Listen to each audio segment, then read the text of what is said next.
Hello and welcome to the Keep It Local Maine podcast, where we interview local business owners and Maine residents to learn more about what they do, who and what inspires them, and how they use experiences to steer them into the future. My name is Kimberly Regalinski. And I'm Todd Regalinski. And we are the publishers of Keep It Local Maine, a local magazine that helps to showcase local businesses to the people in and around their communities. Thank you for tuning in to our weekly podcast that you can subscribe to on Podbean, Apple Podcast, and Spotify. You can learn more about us at keepitlocalmaine.com, and you can follow us on Facebook, Twitter, YouTube, and Instagram through the show notes. In this episode, we'll be talking with Dave McConnell from Three of Strong Spirits. Dave has spent most of his career as a lawyer, specializing in intellectual property work for individual and business clients. He still practices law at Perkins Thompson in Portland, but after 23 years of doling out legal advice, Dave thought it would be fun to dole out spirits. So he got together with his friend Sam Pierce in 2018 to found Three of Strong Spirits. Dave's superpower is his tolerance for chaos. He might actually secretly enjoy it. If Dave isn't working, he is probably cooking or spending time in the woods or on the water. Welcome to the show, Dave. Welcome. Thanks. It's great to be here. And we're very happy to have you on here. So, all right, Dave, tell us a little bit about Three of Strong and how you got started in spirits, from lawyer to spirits. How did that all start and come about? Well, it's a long story that I'll try to make somewhat short. It started as it's spirits to lawyer to spirits because when I was a kid growing up in southwestern Ohio, my family was from Cincinnati and Louisville, Kentucky, which is bourbon country for sure. So that was always, I had family members who were involved in that business. And then I started off in hospitality and bars, the sort of the classic progression of bouncer to bar back to bartender. And I loved it. I mean, I really enjoyed that whole world. But then I thought I should really, maybe I should try to do something more, air quotes here, serious. So I trundled off to college and then law school, and found myself, by virtue of my wife, Janine, who's a Mainer, found myself here in the Portland area. Yeah, I love Maine. It's awesome. Been here for 25 years. Don't want to live anywhere else. Nice. Cool. And so I sort of, over time, even on the service side of doing the IP work, the legal work, I found myself gravitating towards people who were doing creative work, like you two with Keep It Local, and entrepreneurs who were involved with food and beverage, craft brewers. But always in the back of my mind, I was always sort of thinking, the thing I really loved was on that hospitality side. So when my youngest daughter, I have 3 kids, and when the youngest was headed off to college, it kind of seemed like a now or never situation. So I tricked my good friend Sam Pierce in a moment of weakness into launching Three of Strong. Wow. So we got our license to open the doors and start distilling in July of last year. Wow, nice. Awesome. Now, can you tell our listeners, how did you get the name Three of Strong? Yeah. So that comes from an old colonial era punch recipe. It's basically proportions. 1 of sour, which was usually lime or lemon juice, 2 of sweet, sugar, and then 3 of strong, which around here would invariably have been rum, 4 of weak. So 1 of sour, 2 of sweet, 3 of strong, 4 of weak.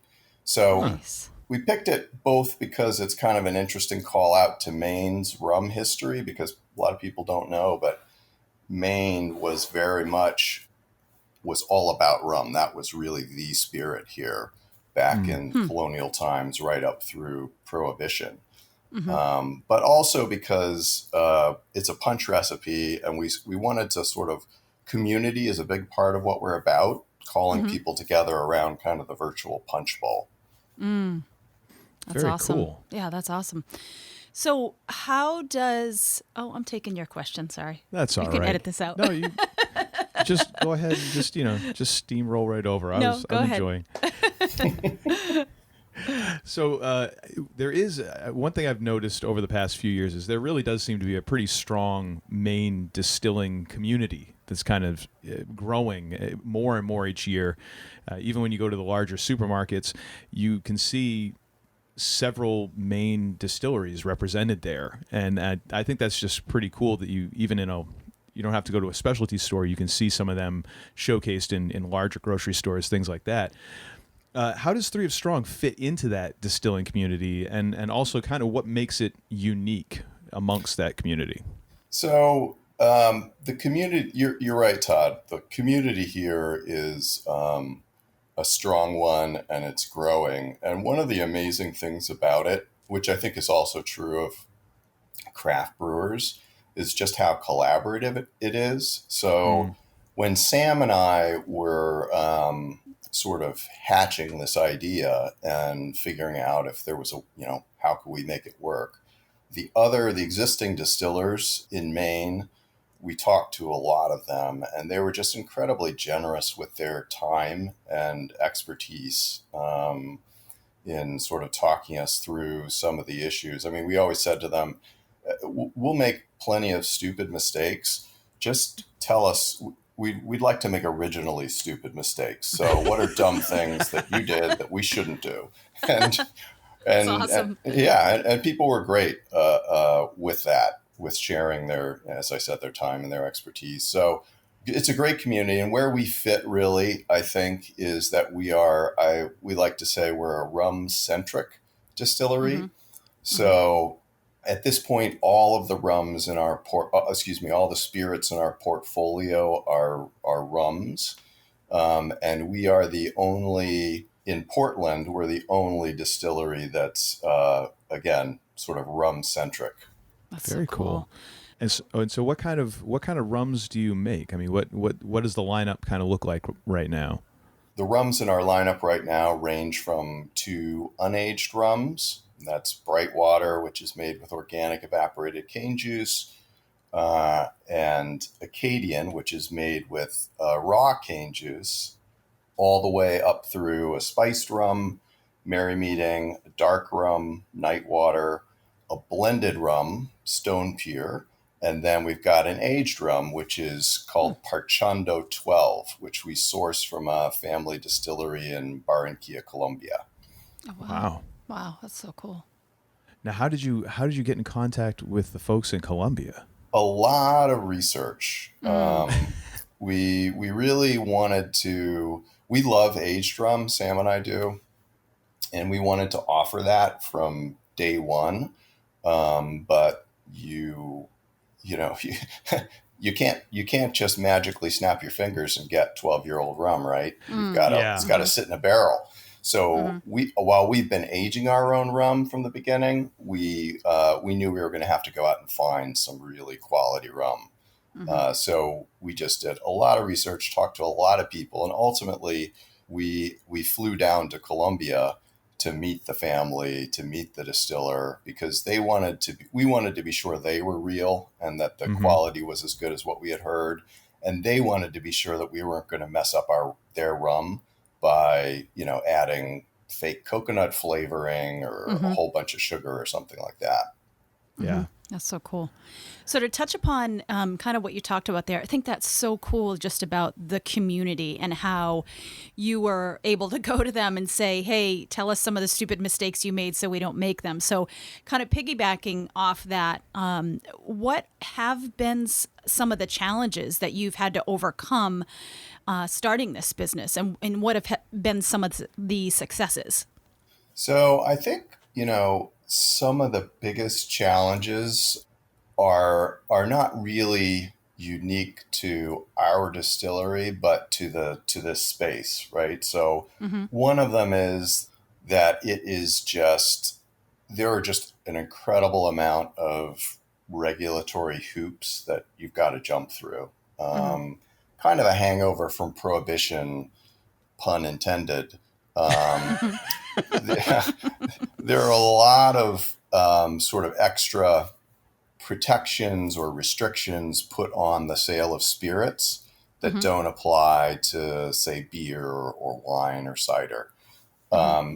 So that's been very difficult. But aside from that, as Todd pointed out, earlier on in the podcast, there are so many choices out there, not just sort of the national and international spirits brands, but even in Maine.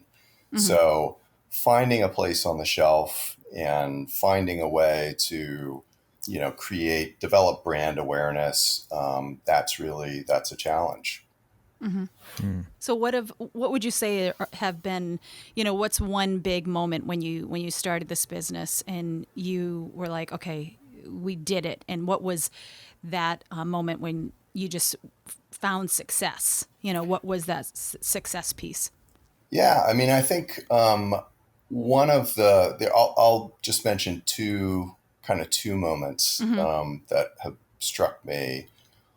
One, honestly, was the first. We had our grand, even though we opened in July, the day that we released our first in-house rum, Brightwater, we had a big grand opening party at the distillery, and seeing the tasting room filled with people really enjoying the product that we made right here in Maine on a Maine-made still, it was really special. And that's kind of stuck with me because that was really, for us, so much of what it was about, as I said, was sort of creating that community.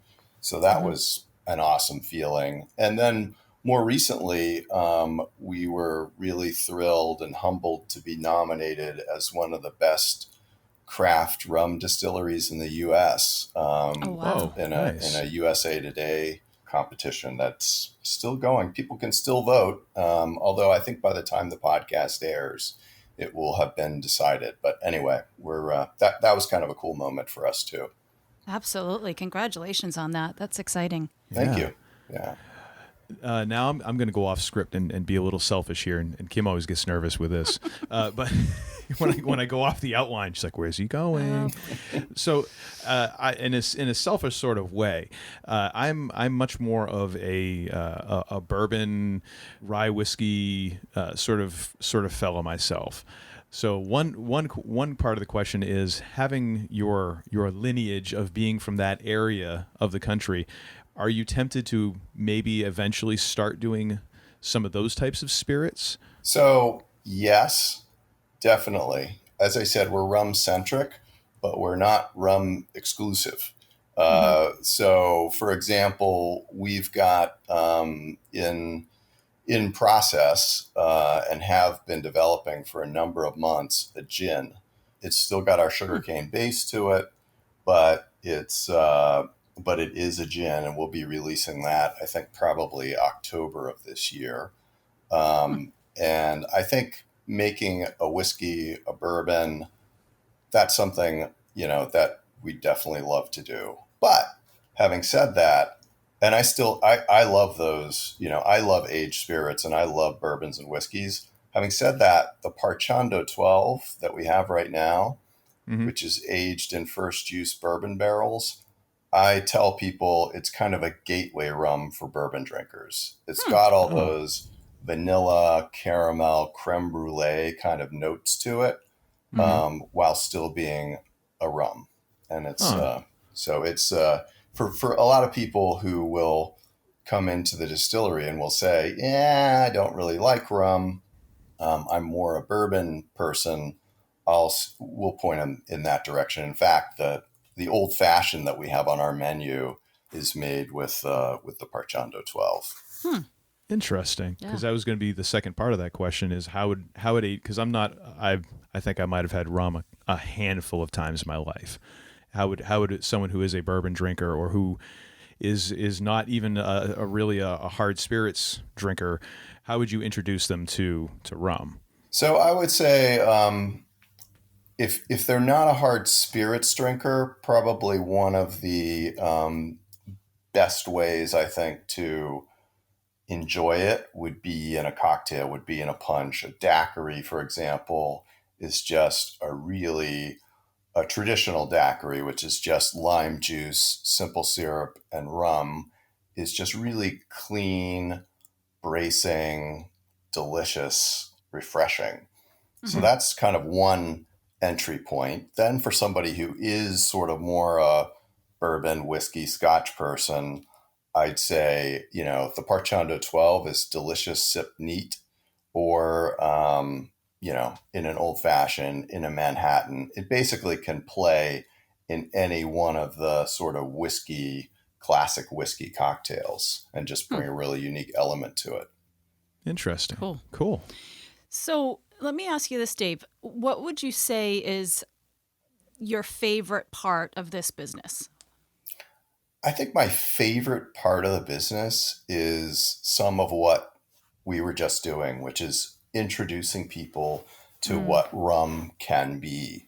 A lot of people, myself included, have had bad experiences with rum. Either it's bad rum or it's, rum that is covered up in a super sugary cocktail. And, that's not what we're about. We're really about producing a craft product, and the cocktails that we serve in our tasting room, again, they're really balanced. They don't rely on sugar. So I think just sort of introducing people to the world of rum is really, really fun. I love that. That's great. Yeah. I think it's funny that, because I think there is a component of age to that kind of taste sort of thing, of not wanting something covered up with sugar. I've gone through that with coffee, with almost every type of thing that I will like drink, or I haven't quite gotten out of eating because I love me some sweets to eat. Yes, you do. But I used to have all kinds of sugar in my coffee, and now I drink black coffee, and I used to enjoy like a whiskey and Coke or whatever, and now I'm just, no, I don't want any of the sugar with it. I want to taste what I'm actually what the primary ingredient is. And unfortunately, a couple of the experiences I've had with rum have been either because of what it's, how it's mixed in the drink, or even the rum itself, where I'm like, this is like, I'm just eating a coconut or something. And there's just, it's that kind of fake coconut that you were talking about earlier. Like what kind of syrup concoction is this? What kind of witchcraft is this? Yeah. No, exactly. And I mean, that's really sort of where we come at this, Todd, is we want to introduce people, like the taste of the rum itself and of natural flavors. Cause we're not opposed to adding things to the rum. For example, the spiced rum, Merry Meeting, is a good example. So a lot of spiced rums out there will be, maybe they have cinnamon, maybe they have vanilla, but mostly what they have is a whole bunch of sugar. Ours it's 12 real ingredients, interesting spices, like really emphasis on the spice. So cardamom, fenugreek, Szechuan peppercorn, ginger, and it's just a really amazing swirl of flavor that you can do so much with. And that's where we're really lucky that we found our master distiller, Graham Hamblett. Our wives pointed out very early on, when Sam and I were talking about this, that even though we knew how to drink rum, we did not know how to make rum. So that is really the leap, isn't it? Yeah, exactly. We're like, I love me some pizza, but I can't toss the dough up in the air like those guys can. Actually make it. So we were really fortunate to find Graham Hamblett, who's been a distiller for about 20 years, most recently at Dogfish Head Distilling in Delaware. But he's a New Hampshire boy originally, and really wanted to get back to northern New England. So we lured him up here, and he's amazing. Yeah, I mean, it's almost like when you open up a restaurant, you need to make sure that you've got your head chef. Yeah. Totally. Because that's who's dictating everything, really. Yeah, because people will try you one time because you're local, but if it's not good, that's a customer you've lost forever. Just hearing your passion behind that description, it sounds like such an experience. It's like what you're giving customers is you really are truly giving them an experience. Yeah, I think that's, a big part of it. And I think that's what I think people are looking for. I know for me, when I travel to a new place or, sort of just moving through life, I really want the experience as much as anything else. It's not about the thing. Yeah. Yes, absolutely. So a question here would be, and this can be for either lines of work that you have or just in life in general, but what or who inspires you? So I think I'll speak to, and this actually really does apply to both being a lawyer and to the distillery, is that the people in my life, and I'm thinking now, I'm married to a teacher, and my oldest daughter is a teacher. And, what I'm doing in either arena is not nearly as noble, but at bottom, what they do and what inspires me about what they do is they really want to help people. And I think that in some, again, not nearly as important a way, but I think that what I do both as a lawyer and as a business owner is, helping people either by helping them to navigate a complex legal process or by, introducing them to a new and wonderful spirit. I like to think that I'm spreading a little joy and light in the world as well. That's so cool. Yeah, and I think there's a bit of the teaching in there too. Yeah, absolutely. I feel like I've learned a lot because Yes. I was like, oh, I like whiskey. I'm not sure how much I'm really going to be able to really talk about this, but I feel like I've learned a lot. Now I'm thinking, well, maybe I'll I got to get you a bottle of Parchando 12, Todd. You got to go try that. I wasn't going to say that. I was, which actually is another question. Like, what is the best way for folks to experience Three of Strong? I mean, where can they find your spirits? Where, all of that stuff. Yeah, so we're available in the state of Maine and on a number of different outlets, both sort of at retail places like Whole Foods and Market Basket, and in Portland, the Portland area, Bow Street, RSVP, Old Port Spirits. And we're also, a lot of bars and restaurants carry us as well. And there's I think we call it Where to Find Us or something like that. There's a little widget on our website that people can use to see what's the closest.